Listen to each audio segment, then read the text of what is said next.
Hello viewers, मैं astrologer doctor Shifali. आज श्री शिव महापुराण रुद्र संहिता अध्याय 14 भी बहुत लंबा है, तो इसको मैं 5 भागों में विभाजित करूंगी। और मुझे लगता है कि मैं जितना छोटा कर रही हूँ आप सब देख पा रहे हैं, और इसीलिए मैं चाहती हूँ कि ज़्यादा से ज़्यादा लोग देखें, सुने, और आप ये श्री शिव महापुराण का एक एक श्लोक सुने और लोगों को भेजे। जो जिसने भी श्लोक नहीं सुने होंगे सब लोग सुनने चाहें, बस यही एक मेरा पर्पस है। चलिए, जैसे ही मैं समग्र शिव परिवार को नमन करती हूँ वैसे ही ओम शिव क्रतुंड महाकाय सूर्यकोटि समप्रभ निर्विघ्नं कुरु मे देव सर्वकार्येषु सर्वदा। ओम शिवाय प्रसन्नो सोम गणपते नमः। ओम शिव मामेश्वराभ्यां नमः। जय पार्वती माता, जय कार्तिकेय स्वामी।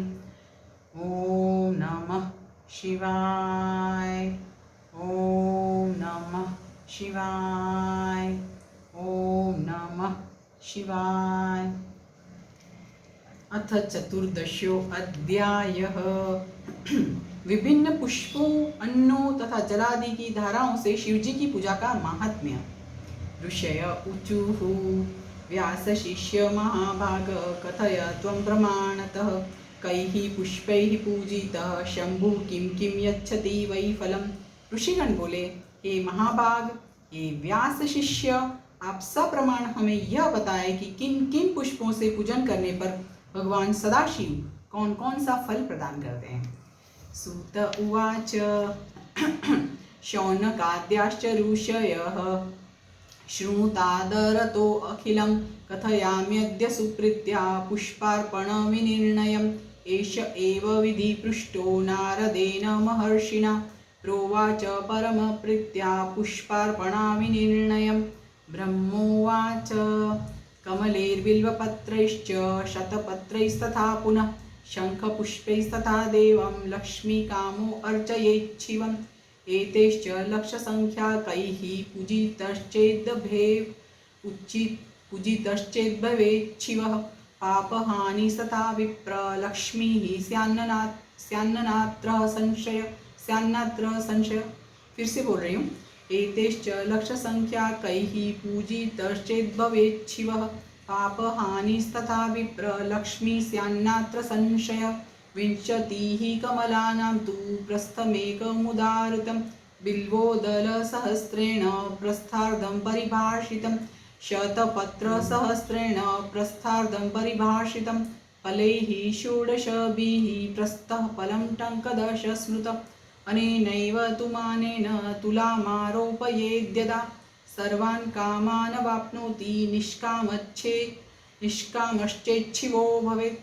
राज्यस्य कामुको यो वै पार्थिवानां च पूजया तोषयेच्छङ्करं देवं दशकोटया मुनीश्वराः।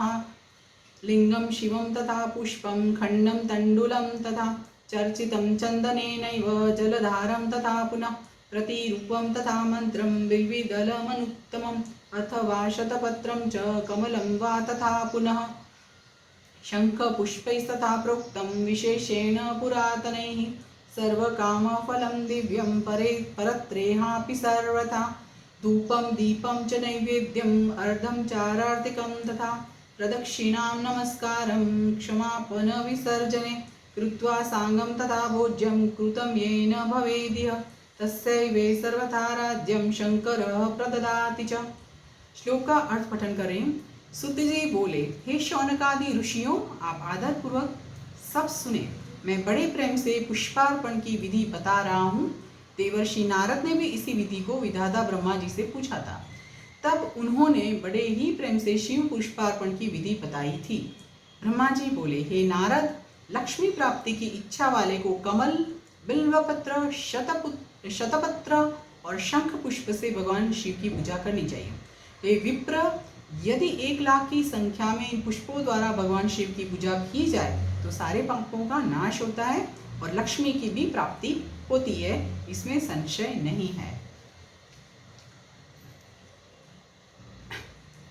20 कमलों का एक प्रस्थ बताया गया है और 1 सहस्त्र बिल्व पत्रों का आधा प्रस्थ कहा गया है। 20 कमलों का एक प्रस्थ और एक सहस्त्र मतलब 1000 बिल्व पत्रों का आधा प्रस्थ कहा गया है। एक सहस्त्र शतपत्र से आधे प्रस्थ की परिभाषा की गई है। 16 पलों का एक प्रस्थ होता है और 10 टंकों का एक पल।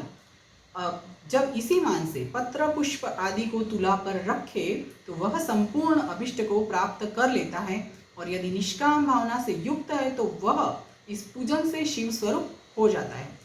हे मुनीश्वरों, जो राज्य प्राप्त करने का इच्छुक है उसको 10 करोड़ पार्थिव शिवलिंगों की पूजा के द्वारा भगवान शंकर को प्रसन्न करना चाहिए। प्रत्येक पार्थिव लिंग पर मंत्र सहित पुष्प, खंड रहित धान के अक्षत और सुगंधित चंदन चढ़ाकर अखंड जलधारा से अभिषेक करना चाहिए। तदनंतर प्रत्येक पार्थिव लिंग पर मंत्र सहित अच्छे अच्छे बिल्व पत्र अथवा शतपत्र और कमल पुष्प समर्पित करना चाहिए। प्राचीन ऋषियों ने कहा है कि यदि शिवलिंग पर शंख पुष्पी के फूल चढ़ाए जाए तो इस लोक और परलोक में सभी कामनाओं का दिव्य फल प्राप्त होता है। धूप, दीप, नैवेद्य, अर्घ्य, आरती, प्रदक्षिणा, नमस्कार, क्षमा प्रार्थना और विसर्जन करके जिसने ब्राह्मण भोजन करा दिया उसे भगवान शंकर अवश्य ही राज्य प्रदान करते हैं। जो मनुष्य सर्वश्रेष्ठ बनने का इच्छुक है वह ऊपर युक्त कही गई विधि के अनुसार उसके आधे अर्थात 5 करोड़ पार्थिव शिवलिंगों का यथाविधि पूजन करे। कारागार में पड़े मनुष्य को 1 लाख पार्थिव लिंगों से भगवान शंकर की पूजा करनी चाहिए। आगे के श्लोक का पठन कर रही हूं मैं।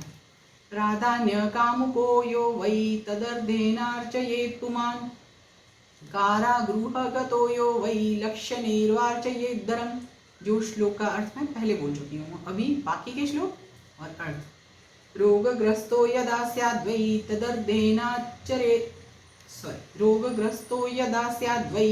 तदर्धेनार्चयेत् शिवं कन्या कामो भवेद्यो वै तदर्धेन शिवं पुनः विद्या कामस्तथा यः स्यात्तदर्थेनार्चयेत् विद्या कामस्तथा यः स्यात्तदर्थेनार्चयेत् शिवं विद्या कामस्तथा यः स्यात्तदर्थेनार्चयेत् शिवं वाणी कामो भवेद्यो वै द्रुतेनैवार्चयेत् शिवम्। यहाँ पे यदि रोगग्रस्त हो तो उसे उस संख्या के आधे अर्थात 50,000 पार्थिव लिंगों से शिव का पूजन करना चाहिए। कन्या चाहने वाले मनुष्य को उसके आधे अर्थात 25,000 पार्थिव लिंगों से शिव का पूजन करना चाहिए। जो विद्या प्राप्त करने की इच्छा रखता है उसे चाहिए कि वह उसके भी आधे पार्थिव लिंगों से शिव की अर्चना करे। जो वाणी का अभिलाषी हो उसे घी से शिव की पूजा करनी चाहिए। यहाँ पे आज श्री शिव महापुराण अध्याय 14वां रुद्र संहिता का 14वां अध्याय का प्रथम भाग पूर्ण कर रही हूँ। कल द्वितीय भाग। जैसे ही मैं समग्र शिव परिवार को नमन करती हूँ वैसे ही उससे पहले एक बात बता देती हूँ। यहाँ पे कभी कभी जो श्लोक होते हैं उसमें अगर मुझसे बोलने में कोई गलती हो रही है उसके लिए मैं क्षमा प्रार्थी हूँ, मुझे क्षमा कीजिए।